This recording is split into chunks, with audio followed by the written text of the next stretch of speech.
Lavelle at the University of Leicester. I'm a geneticist.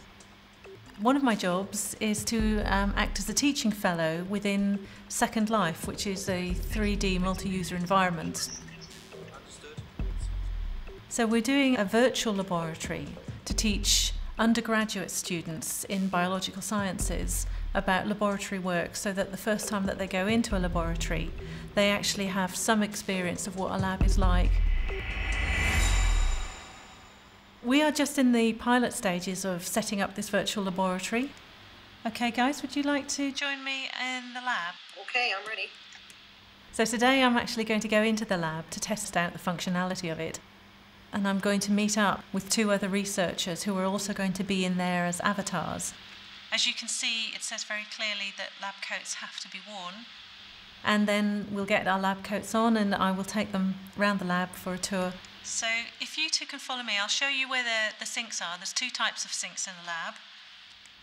The avatars are actually representations of yourself in this online world. Okay.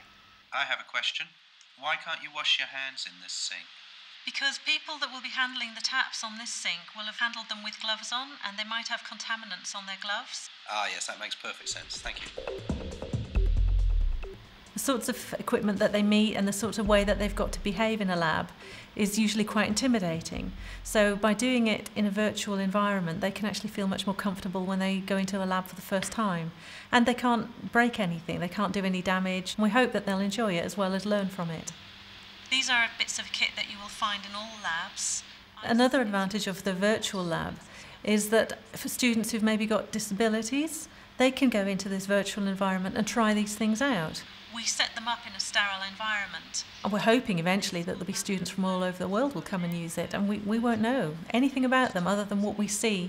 It's great for people who feel shy and quiet. They might actually find that they come out of themselves a bit more and find that they learn more that way. Here we have a Bunsen burner, which is set up. Students use this a lot when they're doing experiments with fungal spores and bacteria. Everything that they will be doing in the real lab, the virtual lab will be set up for them to do. So if you happen to light your Bunsen burner too close to your alcohol, this is what happens. Good one. But it won't be giving them the answers. They'll have to work out a strategy about how to do the experiment. Yeah, that was very effective. The joy of doing it in Second Life is that they can do it quicker. They don't have to wait 3 hours for a reaction to finish. So they can try out different experimental strategies. You must take your lab coat off before you leave the lab and wash. We hope that when we've finished, that students will be able to appreciate when to wear lab coats. They'll know why they shouldn't run in a lab, why they shouldn't eat in a lab. They'll understand safe handling of equipment, and they'll actually be able to identify the equipment as well. It would be really good to get feedback about how you felt it went. I feel like I've just been in a genetics lab. Just think that I would remember these things a lot better than if I had just read them off of a sheet of paper. Yeah, I definitely agree with that, particularly when you see the Bunsen burner ignite the ethanol. You see, that's an image that does stay in the mind. I found the whole thing really immersive. It will never replace the real hands-on lab experience. But what it will do is give them a feel for it and a taste for it. I think it's going to be a huge area of growth in education, huge.